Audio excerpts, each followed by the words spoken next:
नमस्कार दोस्तों, India news के डिजिटल प्लेटफॉर्म पर आपका स्वागत है। मैं अभिषेक सिंह। हरियाणा के कैथल से देवेंद्र सिंह नाम के एक 25 साल के युवक को गिरफ्तार किया गया और जो जानकारी मिली वो चौंकाने वाली थी। असल में देवेंद्र सिंह नाम का युवक पाकिस्तान की खुफिया एजेंसी ISI के लिए जासूसी कर रहा था। भारत का ही रहने वाला देवेंद्र सिंह कॉरिडोर के जरिए ननकाना साहब और करतारपुर साहब दर्शन के लिए गया था। पाकिस्तान में बने ननकाना और करतारपुर साहब में दर्शन के दौरान एक लड़की से इसकी मुलाकात हुई। उसके साथ ये 1 हफ्ते तक रहा और फिर ISI के कुछ हैंडलर्स और एजेंट से इसकी मुलाकात हुई, जिसने देवेंद्र को देश के खिलाफ जासूसी करने के लिए तैयार किया। देवेंद्र ने पूछताछ में बताया कि उसे हनी ट्रैप किया गया। पहले एक महिला के प्यार में उसे डाला गया और फिर 1 हफ्ते तक उस महिला के लड़की के साथ रहने के बाद ISI के एजेंट्स खुलकर सामने आए। तकरीबन 4 से 5 एजेंट से इसकी मुलाकात हुई। उनमें से कुछ हैंडलर्स इसे लगातार फ़ोन पर डिटेल्स देते रहे। अलग अलग सोशल मीडिया प्लेटफॉर्म्स पर क्या जानकारियां हासिल करके ISI को भेजनी है और भारत के ऑपरेशन सिंदूर से जुड़ी हुई, कैंटोनमेंट एस्टैब्लिशमेंट से जुड़ी हुई पंजाब के रहने वाले देवेंद्र ने पंजाब के कैंटोनमेंट इलाके की कई सारी फ़ोटोग्राफ्स, मिलिट्री एस्टैब्लिशमेंट से जुड़ी हुई फ़ोटोग्राफ्स और कई सारी जानकारियां जो ऑपरेशन सिंदूर से जुड़ी हुई थी वो ISI को मुहैया कराई।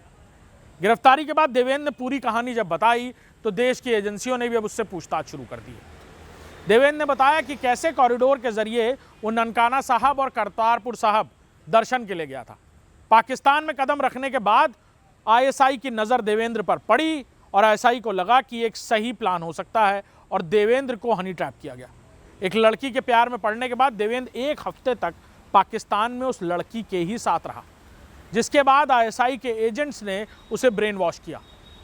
1 हफ्ते तक उस लड़की के प्यार में पड़ने के बाद देवेंद्र को इस बात के लिए तैयार किया गया कि वो पाकिस्तान की खुफिया एजेंसी ISI की ही मदद करेगा। देवेंद्र भारत वापस लौटा।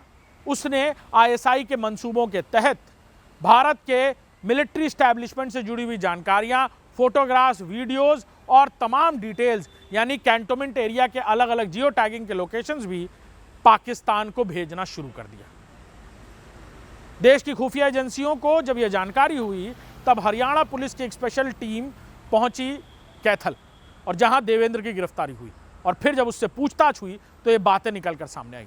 देवेंद्र से पूछताछ हो रही है और देवेंद्र बता रहा है कि कैसे ISI के हैंडलर्स उसे एक के बाद एक आदेश देते थे, उसे ऑर्डर्स फॉलो किए जाने होते थे और कैसे 4 से 5 एजेंट से उसकी मुलाकात और बातचीत हो चुकी है।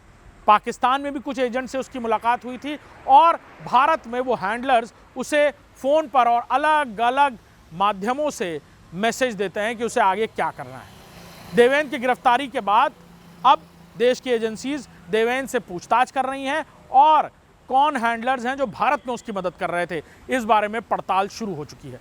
नमस्कार।